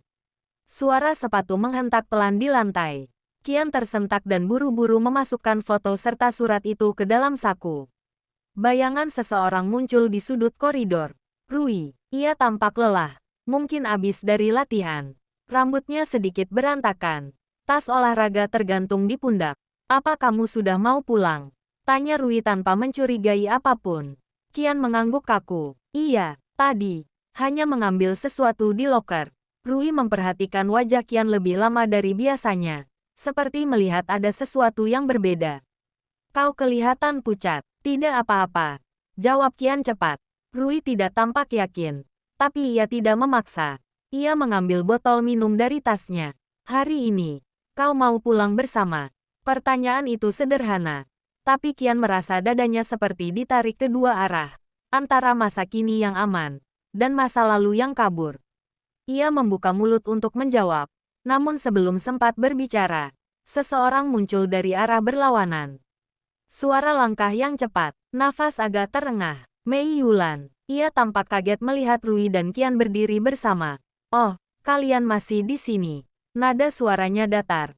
Tapi matanya menatap Qian sekilas. Berhenti di loker Qian. Lalu kembali ke wajahnya. Seolah menyelidiki apakah Qian baru saja menemukan sesuatu. Rui tersenyum ke Yulan. Tidak menyadari tegang halus yang terasa. Aku mau ajak Qian pulang bareng. Kamu ikut. Yulan tersenyum tipis. Enggak, aku harus ke ruang ekskul. Tapi sebelum pergi, ia sempat berkata pada Qian dengan sangat halus. Hampir seperti peringatan. Jangan terlalu larut memikirkan hal yang lama. Qian menegang. Yulan tahu sesuatu, dan Yulan ingin ia berhenti. Setelah Yulan menghilang di tikungan, Rui kembali memandang Qian. Dia bilang sesuatu padamu. Qian menggeleng. Bohong kecil yang memantul sakit di dadanya. Rui tersenyum kecil, mengalihkan suasana. Ya sudah, ayo pulang. Qian mengikuti langkah Rui keluar dari gedung. Sementara surat di sakunya terasa seperti bara kecil yang menyengat kulitnya. Ia mengeluarkan foto itu diam-diam saat Rui tidak melihat. Dua anak kecil, tangan saling menggenggam. Masa lalu yang tidak pernah ia ingat. Namun tulisan di belakang foto membuat seluruh tubuh Qian merinding. Tulisan yang sama dengan surat misterius. Kau pernah berjanji. Ingatlah. Qian meremas foto itu kuat-kuat. Janji apa? Dengan siapa? Dan kenapa seseorang ingin ia mengingatnya sekarang? Saat ia menutup kembali lokernya. Dari dalam, entah bagaimana, jatuh debu tipis dan serpihan kertas kecil. Bukan dari foto, bukan dari surat, melainkan dari bagian dalam loker yang seperti pernah digunakan untuk menyimpan sesuatu bertahun-tahun lalu. Qian membeku. Apakah ia pernah memakai loker ini sebelumnya? Malam itu, sebelum tidur, Qian menatap foto itu lagi. Untuk pertama kalinya, ia tidak hanya melihat anak perempuan buram di foto. Ia merasa seperti melihat dirinya sendiri. Dan itu berarti satu hal. Pengirim surat bukan sedang mengawasi Qian. Ia mengingatkannya tentang sesuatu yang Qian sendiri lupakan. Bab 15. Bayangan di atap sekolah. Malam turun cepat, dan sekolah hampir kosong ketika Qian sadar ia harus kembali untuk mengambil buku yang tertinggal. Ia bertanya pada penjaga gerbang. Diizinkan masuk sebentar, dan berjalan sendirian melewati lorong panjang yang remang. Setiap langkah terasa bergema, bukan karena takut, tapi karena pikirannya masih terisi oleh foto itu. Anak laki-laki dengan gelang merah, gadis kecil yang mirip dirinya, dan pesan di belakang foto. Kau pernah berjanji. Qian berhenti di depan ruang arsip sekolah saat melihat pintunya sedikit terbuka. Ia menelan ludah. Ruang arsip biasanya terkunci. Hembusan angin dari ventilasi membuat pintu berderak, dan tanpa sadar Qian mendorongnya perlahan. Di dalamnya gelap, hanya diterangi cahaya lampu lorong yang masuk dari celah pintu. Tapi yang membuat Qian berhenti adalah seseorang berdiri di dekat rak paling ujung. Bayangannya besar karena terkena sorot cahaya dari belakang. Qian membeku, tidak bisa melihat wajahnya, hanya siluet bahu panjang dan rambut agak berantakan. Figur itu tampaknya sedang menelusuri berkas-berkas lama. Qian mundur perlahan, namun lantai kayu tua di bawah kakinya berderit. Siluet itu berhenti bergerak, lehernya perlahan menoleh ke arah Qian. Qian langsung panik dan berpikir untuk lari. Tetapi saat ia hendak menutup pintu dan kabur, suara itu terdengar.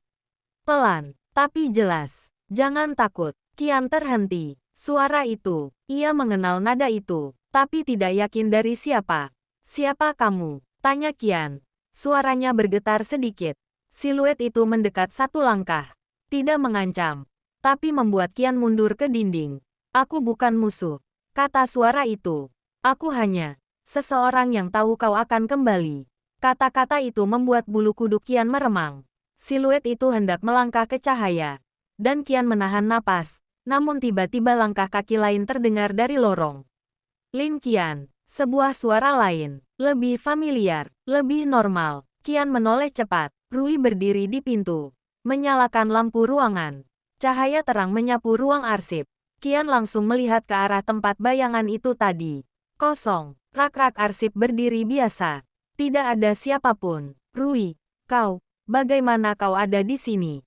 Qian tersendat. Aku lihat kamu kembali ke sekolah sendirian. Aku pikir kamu lupa sesuatu. Rui mendekat.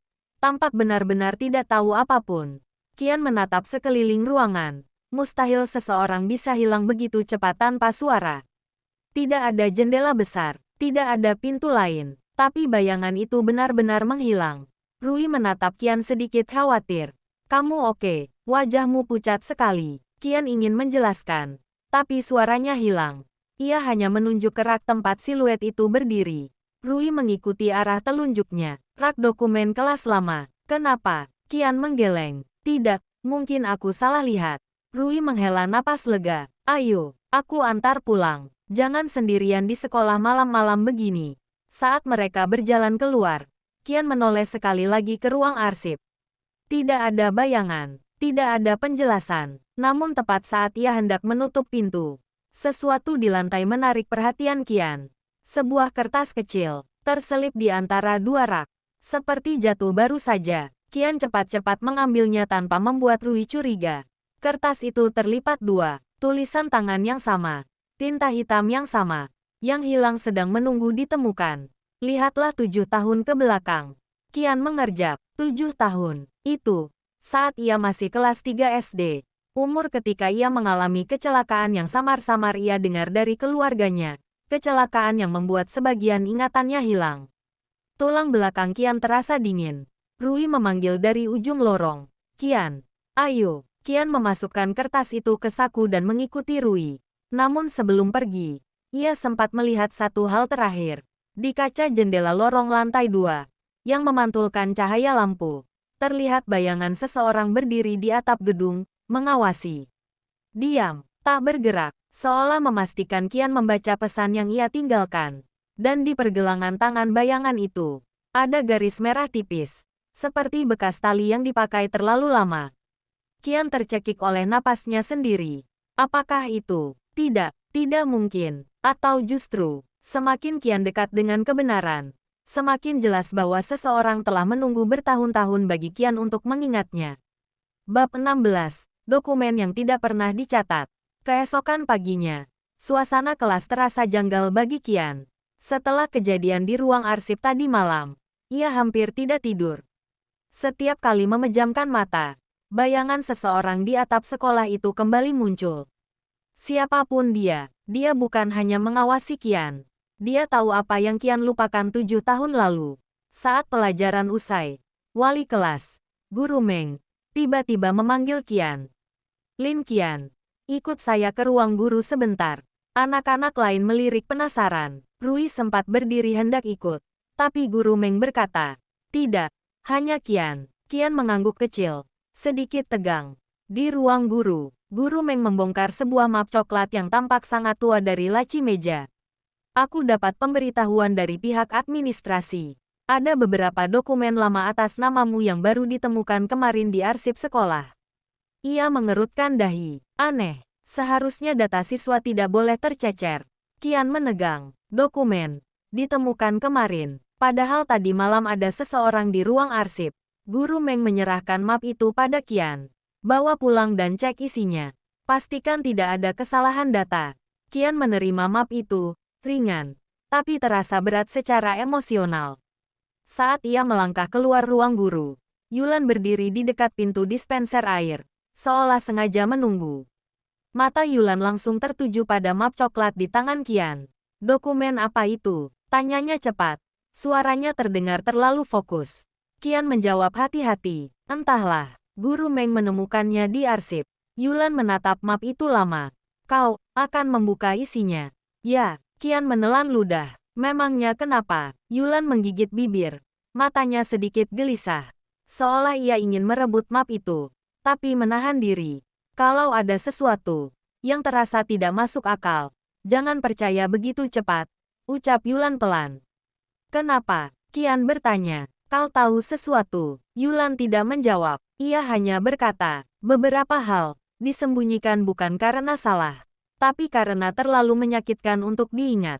Kemudian ia pergi, meninggalkan Qian dalam kebingungan yang lebih besar. Di taman belakang sekolah, Qian membuka map itu di bangku taman yang sepi. Daun-daun berguguran pelan. Angin sore terasa dingin di kulit. Di dalam map, ada 3 dokumen. Lembar data kesehatan siswa. Tahun ketiga SD. Foto tahun buku kelas. Laporan insiden. Bagian depan saja. Tanpa halaman lain. Qian menarik dokumen kesehatan terlebih dulu. Isinya sebagian besar normal, tinggi, berat badan, catatan vaksin.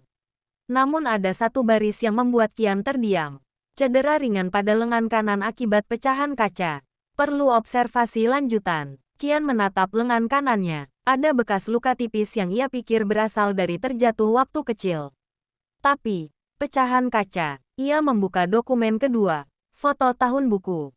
Anak-anak dalam foto tersenyum. Tapi ketika ia mencari dirinya, ia menemukan sesuatu yang ganjil. Di baris kedua, nomor absen Lin Qian dikosongkan. Tidak ada foto dirinya, tidak ada namanya, seakan-akan ia tidak masuk sekolah tahun itu.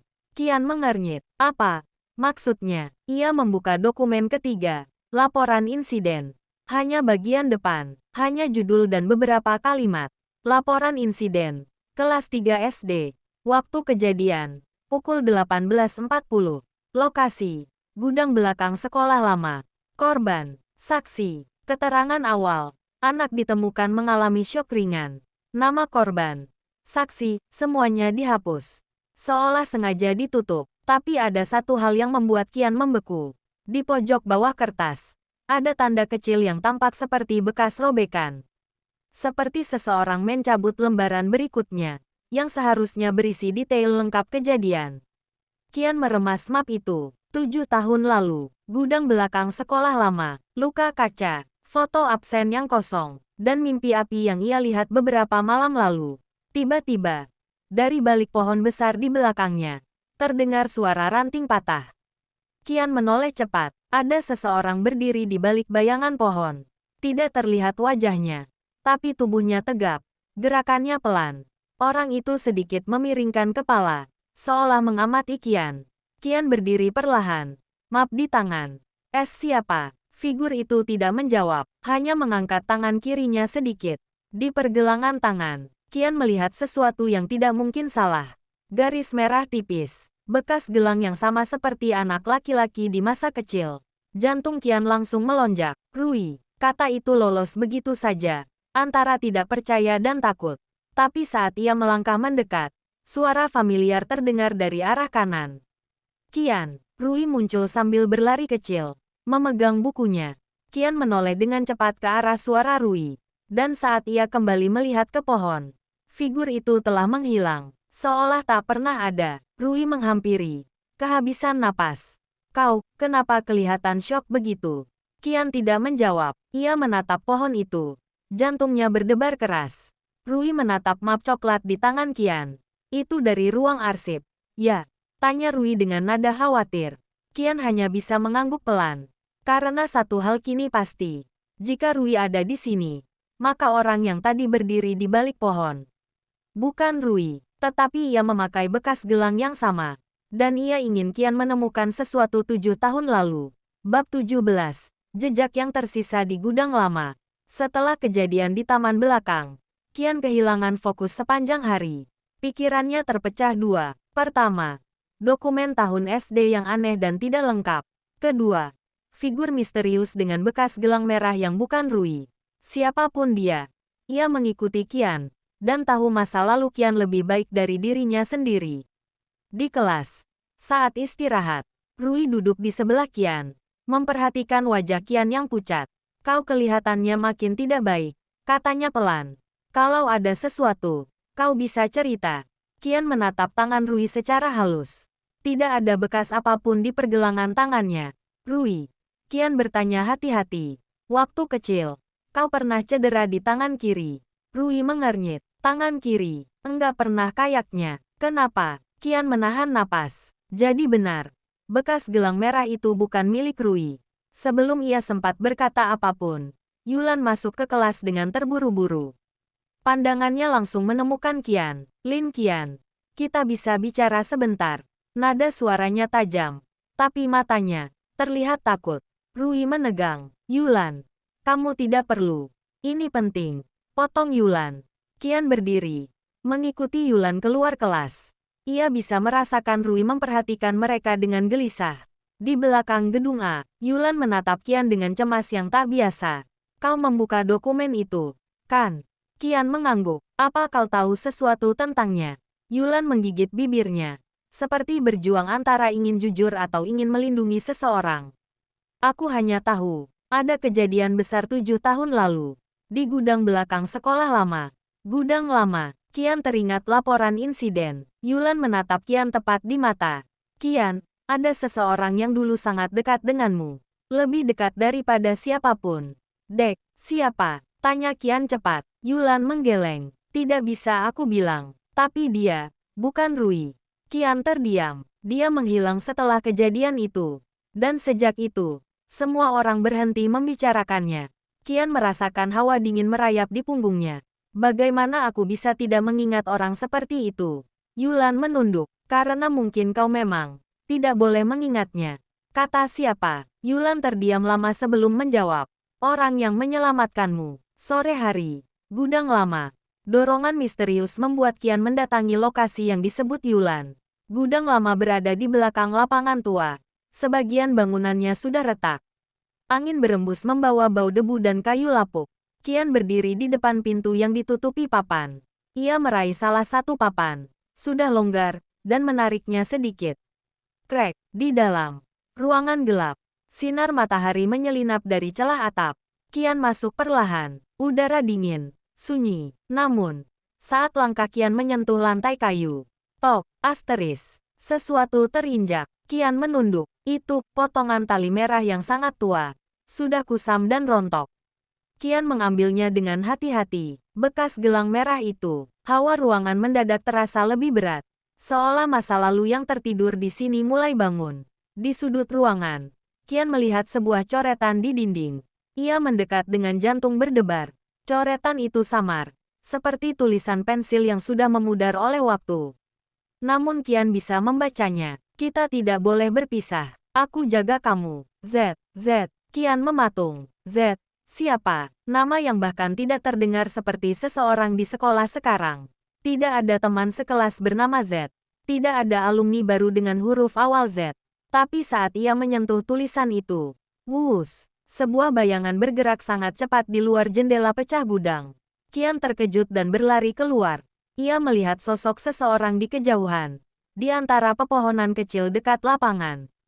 Orang itu berhenti, menatap Qian. Sudah tidak terlihat jelas wajahnya, hanya siluet dengan rambut sedikit panjang. Dan sekali lagi, tangan kirinya terangkat. Bekas tali merah, pucat, tapi nyata. Qian bisa merasakan tubuhnya gemetar. Siapa kau? Teriaknya. Sosok itu tidak menjawab, namun ia membentuk sesuatu dengan jemarinya, seolah menggambar bentuk huruf di udara. Huruf itu, Z, dan kemudian sosok itu berlari menghilang ke dalam pepohonan. Qian ingin mengejar, tapi langkahnya terasa berat seperti sedang bermimpi. Ia menatap potongan tali merah di tangannya, lalu tulisan Z di dinding. 7 tahun lalu, ada seseorang bernama Z, yang dekat dengannya, yang ikut dalam insiden, yang mungkin menyelamatkannya, dan sekarang kembali mengawasinya, menginginkannya untuk mengingat sesuatu yang telah ia lupakan. Qian berdiri sendirian di depan gudang tua. Angin sore merayap perlahan. Untuk pertama kalinya, ia sadar, ada seseorang dari masa lalunya yang sudah lama hilang, tetapi tidak pernah melepaskannya. Bab 18, nama yang tidak boleh disebut. Sore itu, Qian pulang sambil menggenggam erat potongan tali merah dari gudang lama. Langkahnya serasa tidak menyentuh tanah. Jantung berdebar, pikirannya berputar-putar. Z, siapa dia? Kenapa semua orang menghapus jejaknya? Saat membuka pintu rumah, aroma sup hangat menyambutnya. Ibu Qian sedang menata mangkuk di meja makan. Kamu pulang telat hari ini, kata ibunya lembut. Ada kegiatan sekolah. Qian menggeleng. Ada hal yang perlu aku cari. Ibunya tersenyum tipis, tidak mencurigai apapun. Qian mengambil tempat duduk, tapi dorongan kuat di dadanya membuatnya akhirnya berkata, "Ibu, aku mau tanya sesuatu." Ibunya menghentikan gerakan sendok. Qian menelan ludah. 7 tahun lalu, waktu aku masih kelas 3 SD, apa aku mengalami sesuatu di sekolah? Ibu Qian terdiam, senyum lembut di wajahnya perlahan pudar. Kenapa kamu tiba-tiba tanya itu? Aku melihat dokumen lama, jawab Qian. Ada laporan insiden di gudang lama, dan fotoku tidak ada di tahun buku. Ibunya menatap Qian lama, mata itu penuh keraguan, seperti menimbang apakah ia harus jujur atau tidak. Qian, katanya pelan, beberapa hal memang sebaiknya tidak diungkit lagi. Qian merasakan bulu kuduknya berdiri. Itu berarti ada yang benar-benar terjadi, kan? Tolong, Bu, hanya sedikit saja. Ibunya menggenggam kedua tangan Qian. Genggamannya hangat tapi gemetar. Kau sempat. Ia berhenti, mengatur napas. Sempat mengalami syok berat waktu itu. Qian menahan napas. Ibu melanjutkan. Suaranya lebih lirik. Ada anak laki-laki yang terseret dalam kejadian itu bersamamu. Dek, siapa? Suara Qian langsung pecah. Meski ia berusaha terdengar tenang, ibunya menggeleng perlahan. Aku tidak ingat namanya dengan jelas. Tapi aku ingat inisialnya, atau mungkin nama panggilannya. Qian mencondongkan tubuh, menunggu. Z, Qian terdiam membeku. Ibunya melanjutkan. Dia sering bermain denganmu. Kalian sangat dekat waktu itu. Sampai suatu hari, ia menutup mulutnya sebentar, menahan sesuatu. Sampai insiden itu terjadi. Insiden apa? Tanya Qian cepat. Ibunya memejamkan mata sejenak. Gudang tua itu runtuh sebagian. Kalian terjebak, kau terluka ringan. Tapi anak itu, dia. Qian merasakan hawa dingin merayap ke tulang belakang. Dia, apa? Bu. Ibu membuka mata. Suaranya sangat pelan. Dia dipindahkan dari sekolah ini. Qian menelan pahit. Dipindahkan. Bukan. Hilang. Bukan. Meninggal. Hanya dipindahkan. Namun kenapa semua dokumen tentangnya dihapus? Kenapa tidak ada yang pernah menyebut namanya lagi? Ibu Qian menunduk, karena setelah insiden itu, keluarganya meminta sekolah untuk menghapus seluruh data tentang dia. Mereka ingin pindah dan memulai ulang. Qian mencengkeram kain rok sekolahnya. Lalu, kenapa aku tidak pernah ingat dia? Ibunya menghela napas, menatap Qian dengan rasa iba yang dalam. Karena kau sendiri yang tidak ingin mengingatnya. Qian mengerjap, apa maksudnya? Setelah kejadian itu, dokter bilang kau menunjukkan tanda-tanda trauma kecil. Kau menolak bicara tentang anak itu. Setiap kali namanya disebut, kau menangis. Qian mematung. Jadi, kami tidak pernah memaksa. Kami pikir, itu lebih baik. Qian merasa tenggorokannya kering. Bu, aku boleh lihat foto-foto masa kecilku? Boleh. Ibunya bangkit dan mengambil kotak foto dari lemari ruang tamu. Kotak itu besar, berdebu, penuh foto lama. Qian membuka satu persatu. Foto ulang tahun, foto piknik keluarga, foto dirinya saat TK. Namun ada satu hal aneh. Tidak ada satupun foto dirinya bersama anak laki-laki manapun. Seolah seseorang sudah memilah dan menghapus sesuatu dari masa kecil Qian. Sampai akhirnya, di bagian paling bawah kotak, Qian menemukan foto yang warnanya sudah memudar. Tangannya gemetar saat menariknya keluar. Foto dua anak kecil, di halaman sekolah. Genggaman tangan erat, gelang merah di tangan kiri anak laki-laki itu. Tapi yang membuat Qian hampir menjatuhkan foto itu adalah yang tertulis di baliknya. Tulisan pensil yang samar, Qian dan Zen, hari pertama. Zen, nama itu menusuk pikiran Qian seperti kilat. Zen, Z. Figur di gudang. Bayangan yang mengikutinya. Orang yang menulis janji di dinding. Ibunya menatap foto itu dan menarik napas terkejut. Aku lupa masih ada foto itu. Bu, siapa Zen? Suara Qian bergetar. Ibunya menggeleng pelan. Itu nama yang tidak pernah ingin kau dengar lagi dulu. Qian memeluk foto itu. Dan dalam detik itu, seolah sesuatu retak di sudut pikirannya.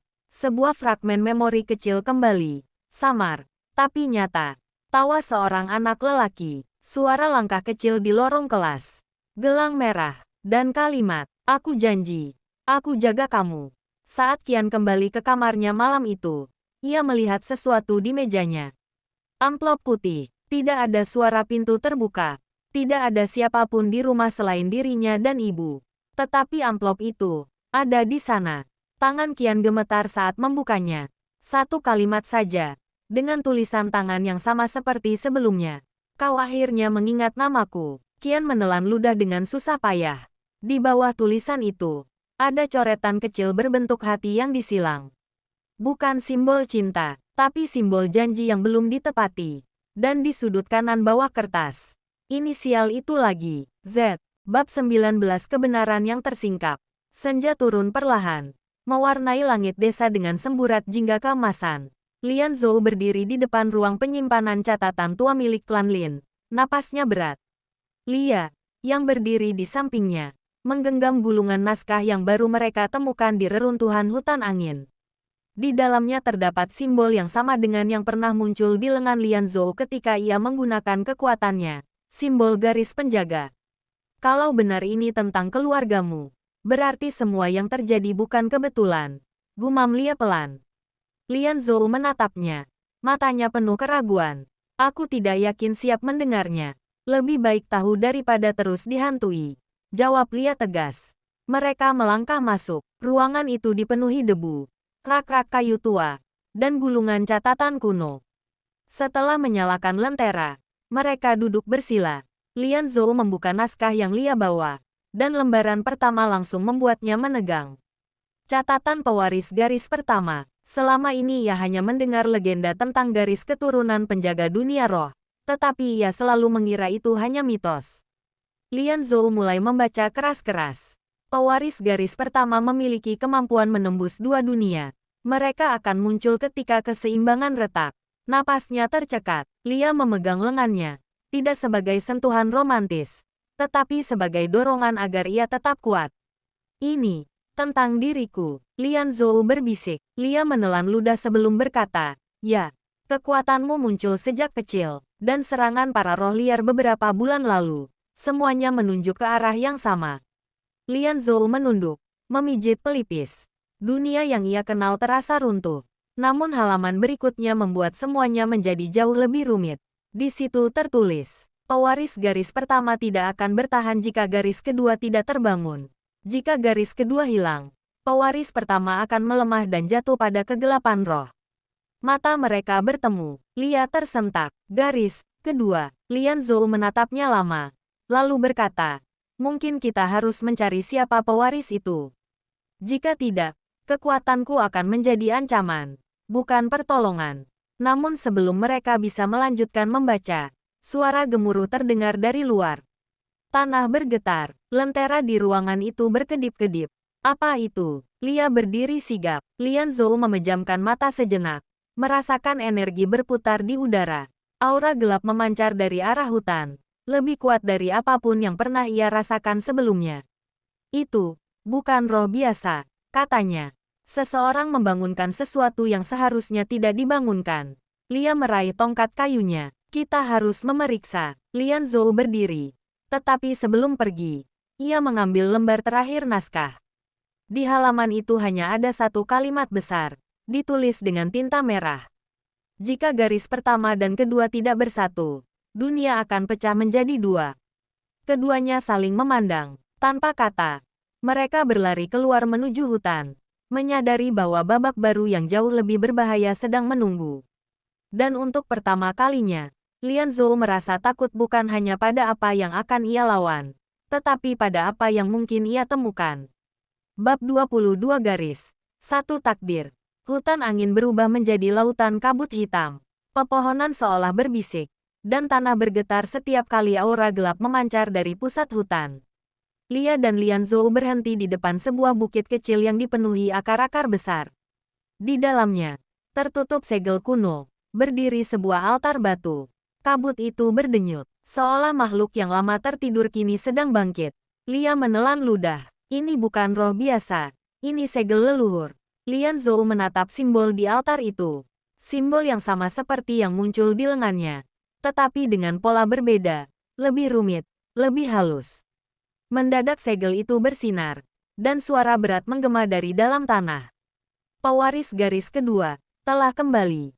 Lia dan Lian Zhou saling berpandangan, bingung. Siapa garis kedua itu sebenarnya? Tanya Lia. Namun sebelum Lian Zhou sempat menjawab, sebuah cahaya keemasan meledak dari arah belakang mereka. Angin berputar, membuat dedaunan beterbangan. Lian Zhou menoleh, dan matanya melebar. Di antara kabut, seorang perempuan berdiri. Sinar lembut menyelimuti tubuhnya. Setiap langkah yang ia ambil membuat tanah retak halus membentuk pola lingkaran. Min Yao, Lia berbisik. Terkejut, Min Yao menatap mereka dengan mata yang bukan lagi sepenuhnya manusia, berkilauan seperti mata penjaga kuno. Suaranya tenang namun mengandung gema yang dalam. Aku, garis kedua, Lian Zhou mengerutkan kening. Tapi selama ini kamu hanya hidup sebagai warga biasa. Min Yao tersenyum pahit. Aku juga tidak tahu garis itu ada padaku. Sampai segel ini mulai bangkit dan memanggilku. Kabut hitam melonjak tinggi ke udara, mengubah langit menjadi gelap. Dari dalam altar, sebuah suara lain muncul, lebih gelap, lebih mengancam. Waktunya pemisahan dunia telah tiba. Retakan panjang muncul di tanah, membelah hutan menjadi dua sisi. Cahaya putih di satu sisi, kabut hitam di sisi lain. Aura itu mencoba menarik dunia roh dan dunia manusia ke arah berlawanan. Lian Zhou merasakan tubuhnya melemah. Simbol di lengannya berdenyut menyakitkan. Ini yang dimaksud naskah itu, katanya terengah. Jika garis pertama dan kedua tidak bersatu, dunia akan pecah menjadi dua. Min Yao menatapnya dengan yakin. Kalau begitu, kita satukan. Lia bergerak ke depan, bersiap melindungi mereka dari energi liar yang mulai menyambar. Cepat, sebelum retakan ini melebar, teriaknya. Lian Zhou memejamkan mata, merasakan aliran kekuatannya yang mulai tidak stabil. Min Yao meraih tangannya, bukan sebagai gestur romantis, tetapi sebagai penyatu dua energi leluhur. Dua simbol yang berbeda menyala bersamaan. Cahaya emas dan perak meledak, menyapu kabut gelap. Retakan tanah berhenti melebar. Suara gelap dari altar meraung marah. Persatuan dua garis tidak boleh terjadi. Kabut hitam membentuk wujud menyerupai bayangan raksasa yang melayang di atas mereka. Lia melompat maju dan menghantam tanah dengan tongkatnya, memecah bayangan itu seolah menghancurkan cermin. Selesaikan itu, Lia berteriak. Lian Zhou dan Min Yao fokus. Energi mereka bergabung menjadi arus besar yang menerangi seluruh hutan. Cahaya itu naik ke langit, menembus kabut hitam, menghantam pusat altar. Ledakan cahaya terjadi, sunyi namun dahsyat. Ketika kabut menghilang, altar itu runtuh, dan retakan antara dua dunia perlahan menutup. Lian Zhou terhuyung, tetapi Min Yao menangkapnya. Keduanya kelelahan, namun dunia kembali stabil. Lia mendekat, tersenyum lega. Kalian berhasil. Min Yao mengangguk, menatap kedua rekannya. Ini bukan akhir, banyak roh yang akan bangkit lagi. Banyak segel yang mungkin melemah. Tapi, ia menatap hutan yang kini kembali tenang. Setidaknya hari ini, dua dunia tetap terhubung. Lian Zhou menarik napas panjang, menatap kedua orang yang kini menjadi bagian dari takdirnya.